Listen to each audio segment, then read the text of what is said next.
Java server pages are flip technology to servlets. Because a servlet is about receiving information from a browser, a Java server page is about sending data back. Because in a servlet, if I want to send data back, I have to do it through print lines. I get that print writer back, and I can do it one line at a time or however I want to format it, basically, but one bit of text at a time as I want to send it back. So to send a very simple page, I can do an HTML tag, I can do a head tag, put the title inside of there, and slip some text inside of that from my Java application. You can see line by line forming and formatting that text along the way. Well, what if I could take the Java with HTML text inside of it and flip it on its head and create HTML text with some Java inside of it? What if my peanut butter met with your chocolate? Anyway, that's what a Java server page is. I want to stand a servlet that's on its head and say, instead of writing Java code that has a bunch of strings inside of it, let me write a bunch of strings without the quotes and stuff around it, and then find ways to slip in Java code. It's basically create, instead of a way of writing HTML within Java, a creative way of writing Java within HTML. So the important thing to understand on this is that JSP is a servlet. It runs as a servlet, it's received as a servlet, it even compiles as a servlet. When a user comes out and asks for a Java server page, it goes to the JSP file, it goes into the JSP compiler, it gets compiled as a Java class, that Java class gets compiled into a .class file, and that gets run as a servlet object. And so everything we heard about servlets, requests, response, all those things are true about the JSP as well. We don't have to deal with them for the most part, but it is available and something I can work with. So again, in that hierarchy, a servlet is the top interface. Another type of interface is the JSP page. And then there's an HTTP JSP page, which is specific to websites. Notice this is an interface. There's no classes inside of here because it's up to each web server to interpret how this JSP page gets turned into a class. It's not Java's job. It's Tomcat's job. It's Glassfish's job. It's WebSphere's job. It's whatever your web server is that renders the HTTP JSP page into the actual code. So here's the sample JSP. So from that page we saw before, HTML tag, head tag, and then we have these things called scriptlets. It's bits of Java code sprinkled inside, hidden inside of these parenthesis, the bracket percentage signs that form the scriptlet. You can see the title. There's another little scriptlet inside of here. We'll look at what each one of these means here in a second. So it looks like HTML code, but we've snuck some Java code inside of it, just like we were talking about. Now, that page gets compiled into Java code, and this is the Java code in a Tomcat application that gets spit out the other end. So you can see out.writeLine. This looks a lot like the code we saw way back here. This print, two line, it looks a lot like it when we get here. Out.write. Here's the string inside there, out.write. Here's another string I declared, out.write. So you see, these two lines of code here, hidden inside of brackets, actually become lines of code inside of the compiled file. Now, you never need to look at one of these again. I just wanted to show you one so you can see what happens one time.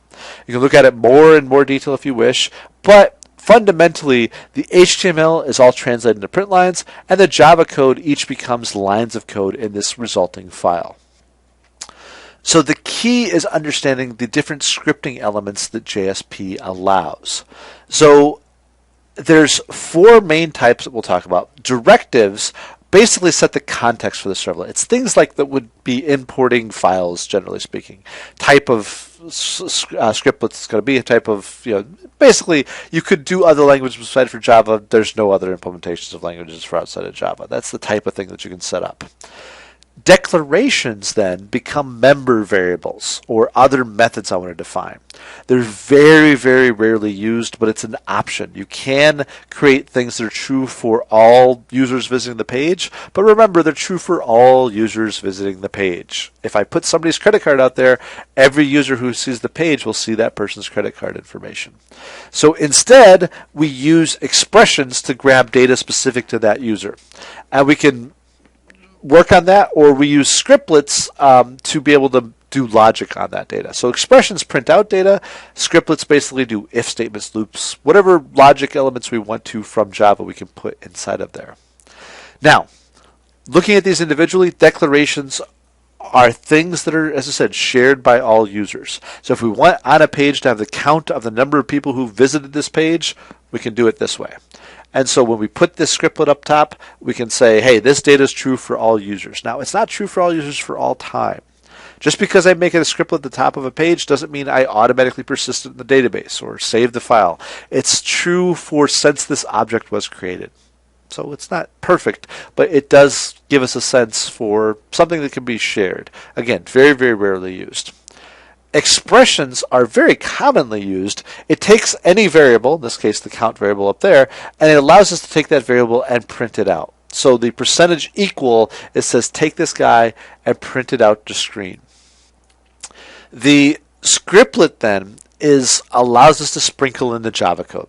When I have just the straight the less than equal than, so the angle brackets there, and the percentage sign, that's saying start some Java code. So notice here I can have an if statement, if count is equal to 0, open curly bracket. I have to have the open curly brackets. I have to have perfect Java code. Then I can say congratulations to the first user and then increment the count. Again, curly bracket, else open curly bracket. You entered this file, and then now I have a scriptlet inside of here. Count number of times. So if you're the first person, you get told you're the first person. Otherwise, you get told the number of person you are. And then you have to have at the end this close curly bracket. I can't forget about this last little scriptlet to close it all out. So there's a series of scriptlets there to make all this stuff happen. But realistically, custom tags are much more commonly used as part of the way my application renders this stuff. So I wanted you to see scriptlets, I want you to know about scriptlets, but don't get the impression that they're common to use. They can be used, but what we're going to see is a custom tag is a way to create things like the scriptlets we saw. We can create things that do look like little lines of HTML code, but they're going to look much more like HTML.